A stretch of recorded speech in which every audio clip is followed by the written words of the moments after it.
Hey there, Pegasisters, Bronies, and My Little Pony fans in general. Welcome to Kanna Speaks. This is Kanna here, and I'm going to talk. So this is actually going to be a response video, even though this is going to be the first of the kind, and whatever. And it's actually going to be a response to a video that Brony Curious had just recently put out. It's about the two sisters, the history of Equestria, and what exactly the role Celestia and Luna play in it. God, I cannot talk. I apologize for all the stuttering in advance. Personally, I disagree with some of what Brony Curious had said. I do not think that the two sisters are immortal, actually. Because if you think about it, Celestia has been training Twilight this whole time to replace her. Therefore, Celestia's end will be coming soon. Ideally. I mean, obviously, it wouldn't end in the show, but hypothetically. And this gets into this whole headcanon that I actually have going on. And basically, what I think makes the two sisters so special in their regards is that they were actually born alicorns. They weren't made like Twilight and Princess Candace were. And I'm going to explain how exactly they were born. The way I see it, alicorns are sort of like the chosen ones. They're the people, or ponies I should say, that were born for a specific reason. For example, in the reign of Discord, I think they were actually born during that reign. So they were born to defeat Discord. Now, you would think that, okay, so if they were born just to defeat Discord, why didn't they disappear after Discord, left? Well, I think that was because, as we know, Discord had broken out again later where Twilight and her friends had resealed him. So their purpose wasn't yet complete.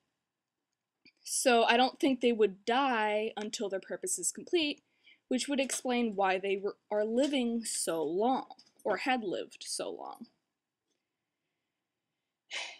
So the reason with all of this, with some training Twilight, is because, eventually, now that Discord's rule has ended, and it's been ended, and there's proof that other ponies can now handle Discord, Celestia and Luna aren't really that needed anymore. Twilight has been shown to possibly have enough power to raise the sun and moon on her own, so they wouldn't be needed.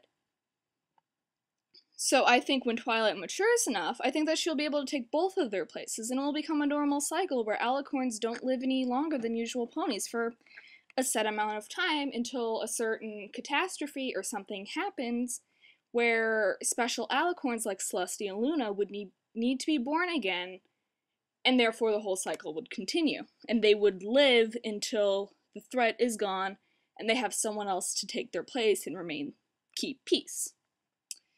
That's just my personal thing. I don't really have any specific evidence in this other than we know that Celestia is, or at least it's been implied that Celestia is gonna have Twilight replace her eventually.